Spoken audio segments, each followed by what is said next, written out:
This is Matthew Robert Payne from Australia. This is 1 Corinthians 14 verse 11. If you haven't listened to verse 10, I suggest you have a listen to verse 10 to get verse 11 in full context. But if you've just come in here, well then let me reiterate verse 10. You can find verse 10 and 11 in the description tag underneath this video. If you want to click on that now and pause, then you can read verse 10. There are, it may be, so many kinds of languages in the world, none of them is without significance. Therefore, if I do not know the meaning of the language, I shall be a foreigner to him who speaks, and he who speaks will be a foreigner to me.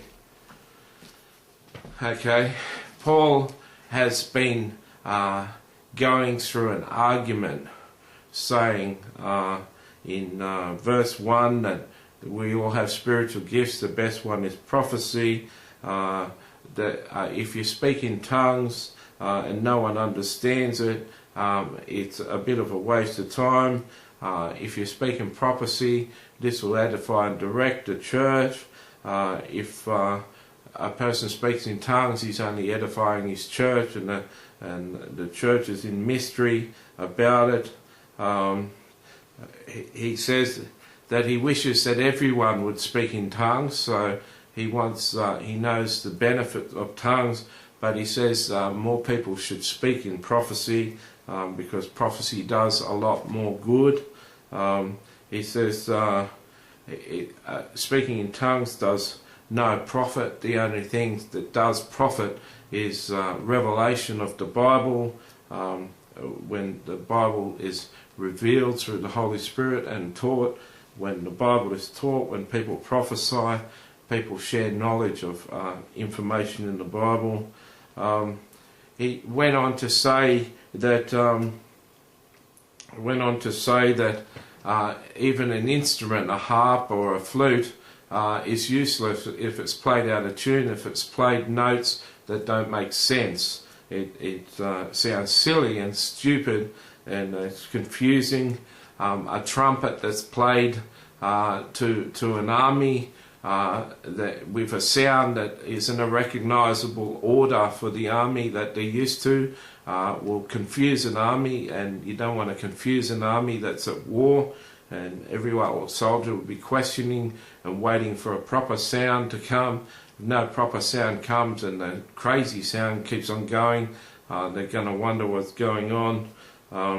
So likewise you, if you speak in tongues in the public setting, in church, you sound crazy and people wonder what's going on. When you speak in tongues, you sound like a person from another country speaking in a foreign language, Paul is saying. Right? A foreign language is hopeless. A foreign language just can't be understood. You can say, wave to each other, smile at each other, do hand actions, but speaking in a foreign language at someone else just does no good. It's just a waste of time, and it's a lack of understanding on both parties. Paul is trying to make the point here that speaking in tongues is another language to everyone else. It's unrecognizable, and it's a waste of their time listening, and you're doing them an injustice even speaking in tongues in the first place. I think he's covered the point well. I just went over 1 to 11 there in my little summary. This benefit, it's good for people who've followed the series so far to have a recap on everything that's been said so far.